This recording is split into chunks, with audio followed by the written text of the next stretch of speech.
through Zoom. So you learn something new every day. Ah.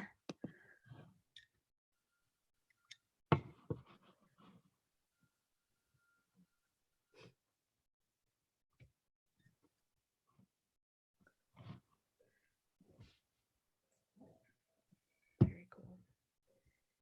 Hopefully, oh, my dog is sleeping. Hopefully he continues to sleep but doesn't lose his mind. Yeah, so we got about a minute left before 10 a.m. and then we'll get started with all of our discussions. So All the fun things. Tell your friends if you're on already. yeah, if you're already watching, make sure that you are checking it out and sharing with all your friends and family.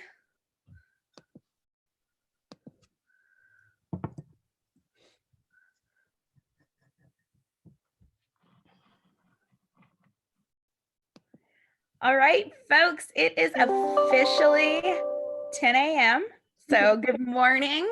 I'm Erica Bowles with the Arthritis Foundation, and this is our Carolina Coffee Break of the week. If you joined us last week, you sort of know how this works. It is a staff person here with the Arthritis Foundation, and we have a chance to chat with one of our awesome volunteers and patients. So we just want to start off by giving a cheers. So cheers with our coffee here. And I want to introduce you guys to Jennifer Chalker, who is one of our fantastic volunteers and also an arthritis patient. So Jennifer, why don't you tell us a little bit about yourself and your arthritis journey? Sure. So I was diagnosed with, well, they called it juvenile arthritis at the time when I was 13 years old, 2 days before my 13th birthday. And my birthday was yesterday. So technically it was, I guess that's 11 years almost to the day today.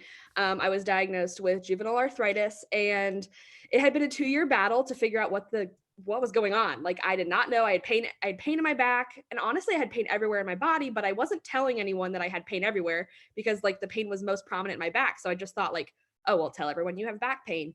And finally one day a doctor was like, well, Jennifer, do you have pain anywhere else? And I was like, oh yeah, like my fingers, my toes, my wrists, my ankle, like literally every joint in my body. I was like, yeah, I always have pain. But as a child, like you don't know what arthritis is usually. Like you just Right. don't notice to mention it. So anyway, he was like, I think you need to go see a rheumatologist because my blood work had never shown any signs of inflammation. So I had to like actually go and see and get like the physical exam.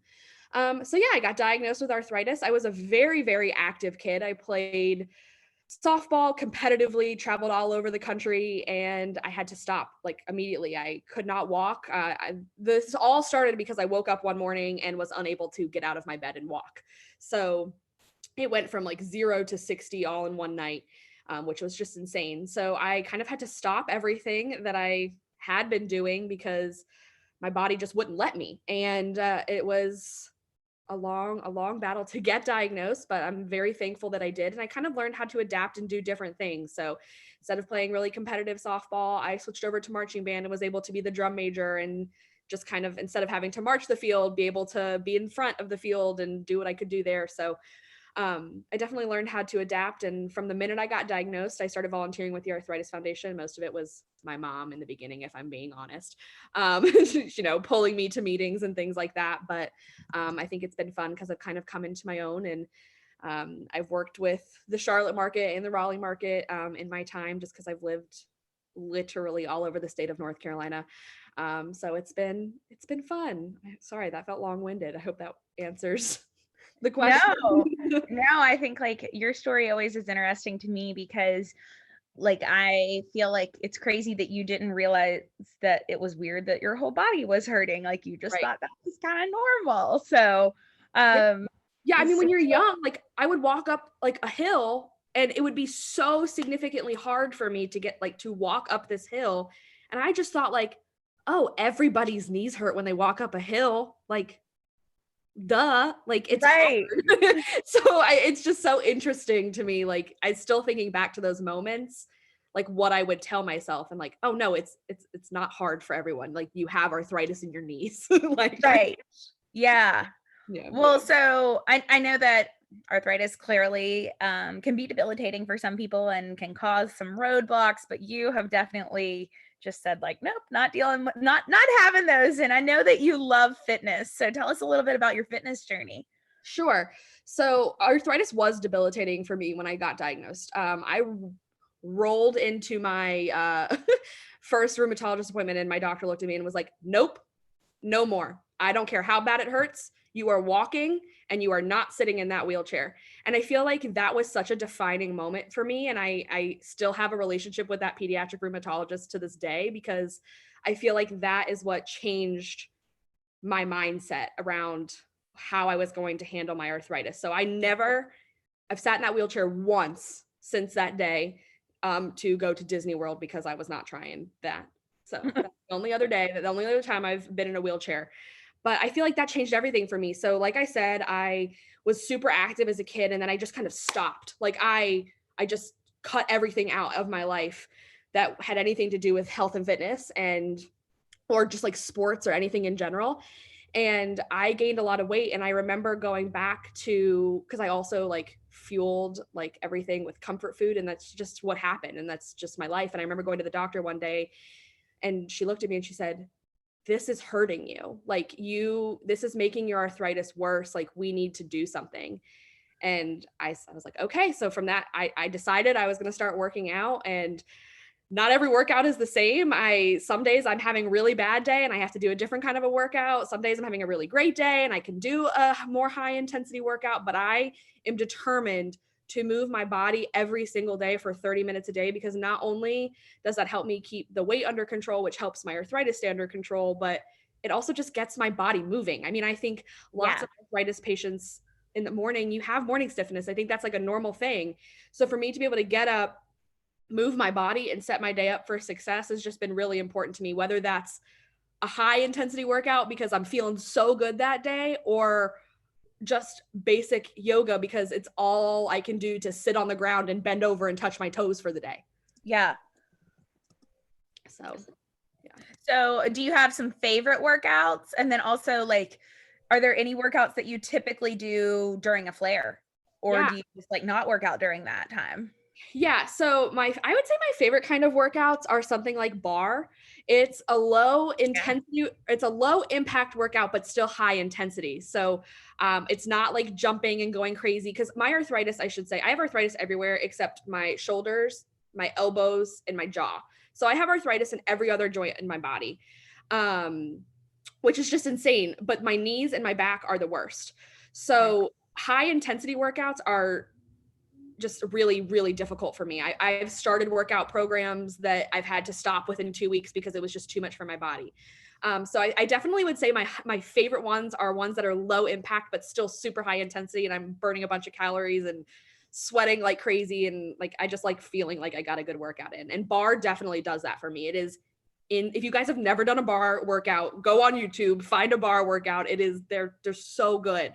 And I think bar makes it feel like your legs are kind of on fire. Yes. For like the entire time.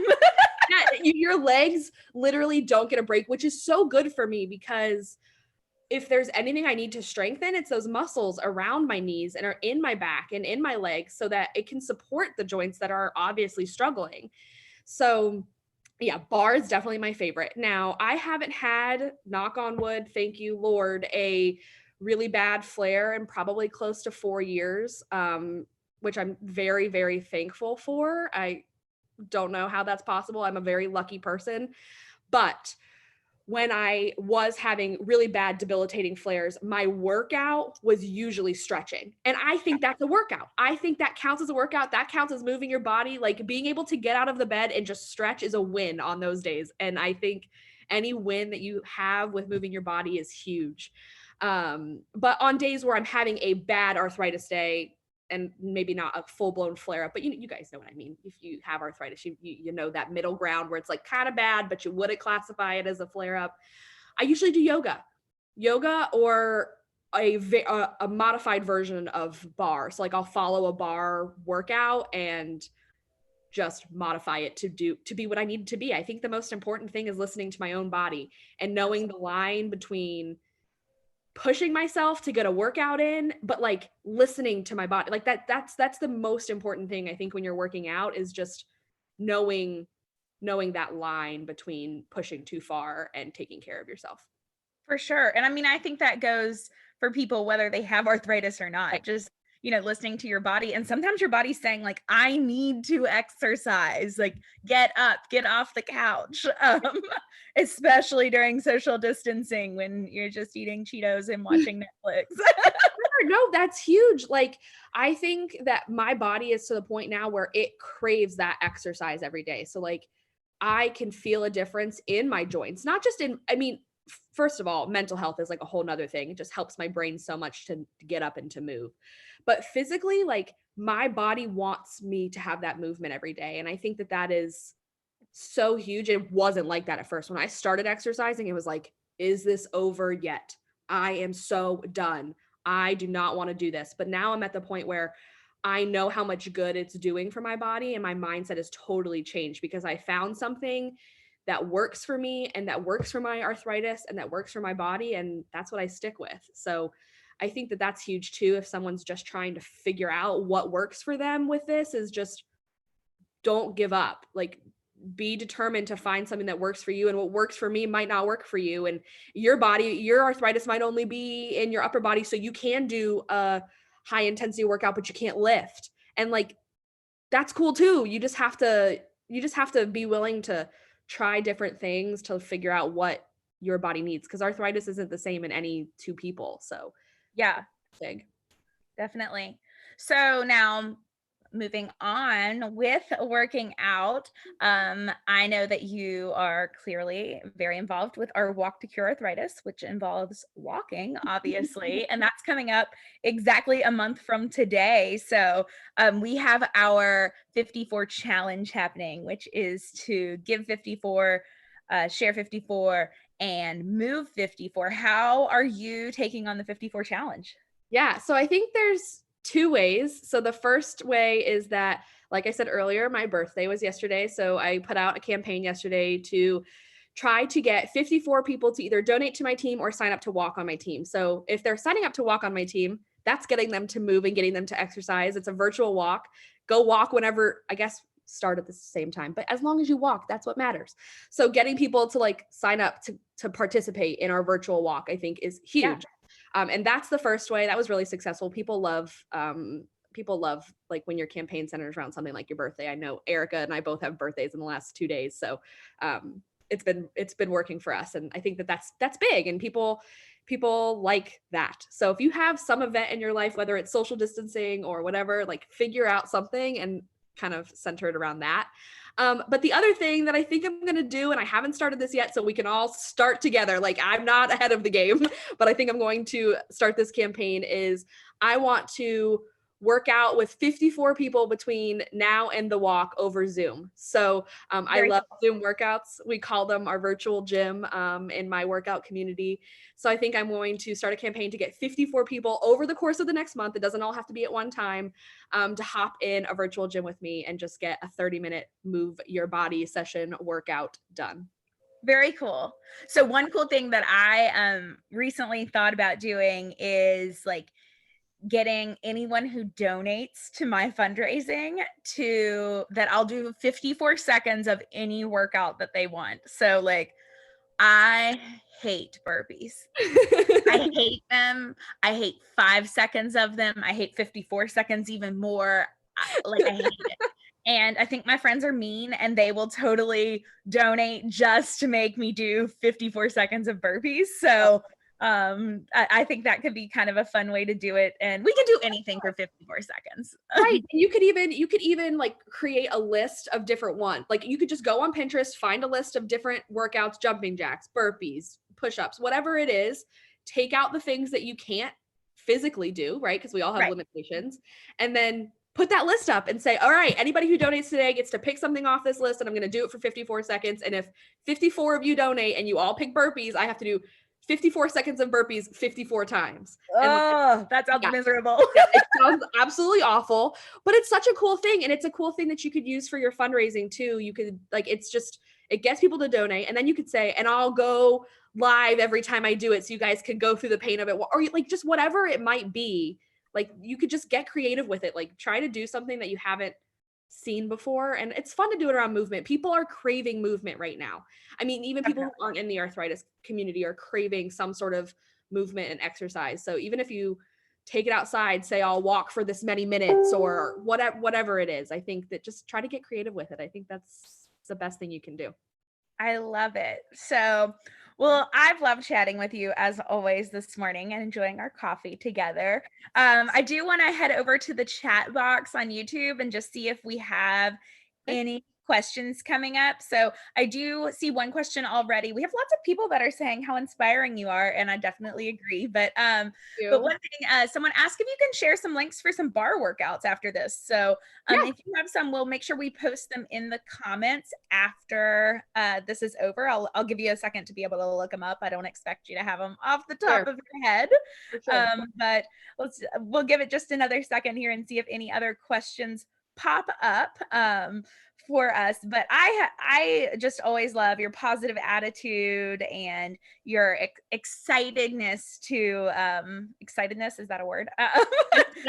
It your is excitement to get your body moving. And I know you'll be out there with us on walk day, and we'll have some different things going on our Facebook page all day of walk day. So we'll probably be seeing your face again.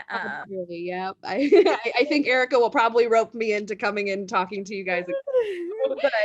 But I just wanted to say, like, I think the biggest thing is being positive, and that was really hard for me when I first got diagnosed and like started this whole thing, was like having like telling myself I could do it. And I think it's a lot about mindset. And if working out is really hard for you, or getting any sort of movement is really hard, focus on small wins.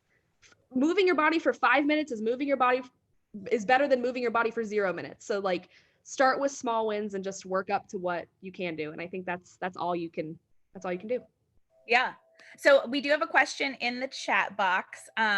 Nia asks, she said, thanks so much for sharing your story, but also, do you follow any specific eating plans to accompany your fitness? For sure. So I actually do Beachbody workouts, and they all come with different eating plans for the workout program that I'm doing, which has been really helpful for me. And then I also just have done research on like different anti-inflammatory foods, and I tried to incorporate anti-inflammatory foods into those meal plans. I hope that answers the question.